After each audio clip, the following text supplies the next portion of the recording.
পৌরাণিক বিশ্বাস অনুসারে ভগবান শ্রীকৃষ্ণের ৮ জন রানী ছিলেন।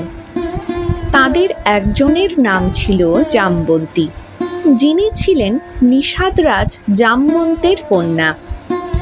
কথিত আছে যে রামায়ণ এবং মহাভারত উভয় যুগেই যে চরিত্রগুলি উপস্থিত ছিল তাদের মধ্যে জামবন্ত অন্যতম।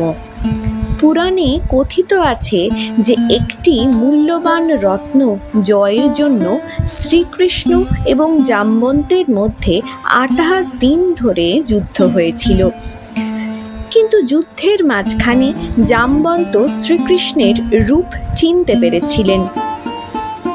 এরপর তিনি তার মেয়ে জামবন্তীর সাথে তার বিয়ে দেন।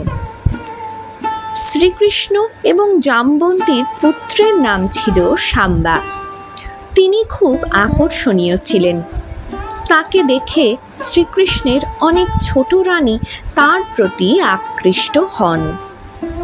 এমন অবস্থায় একদিন এমন হলো যে শ্রীকৃষ্ণের এক রানী সাম্বার স্ত্রীর রূপ ধারণ করে তাকে জড়িয়ে ধরেন। শ্রীকৃষ্ণ এই সব দেখেন। এটা দেখে তিনি খুবই রেগে যান।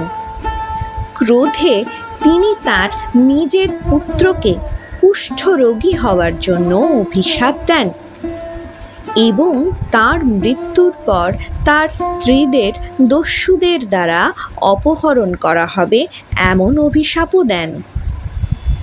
পুরাণ অনুসারে সাম্বাকে এই কুষ্ঠরোগ থেকে মুক্ত করতে মহর্ষি কটক সূর্য দেবতার পুজো করতে বলেছিলেন। এরপরে সাম্বা একটি সূর্য দেবতার মন্দির তৈরি করেন। এই মন্দিরটি চন্দ্রভাগা নদীর তীরে মিত্রবনে অবস্থিত। এটি আদিত্য মন্দির নামেও পরিচিত। এই মন্দিরে সাম্বা ১২ বছর ধরে সূর্য দেবতার জন্য কঠোর তপস্যা করেছিলেন। সেই থেকে চন্দ্রভাগা নদী কুষ্ঠরোগ নিরাময়কারী নদী হিসেবে খ্যাতি লাভ করে। বিশ্বাস করা হয় যে এই নদীতে স্নান করলে দ্রুত কুষ্ঠরোগ সেরে যায়।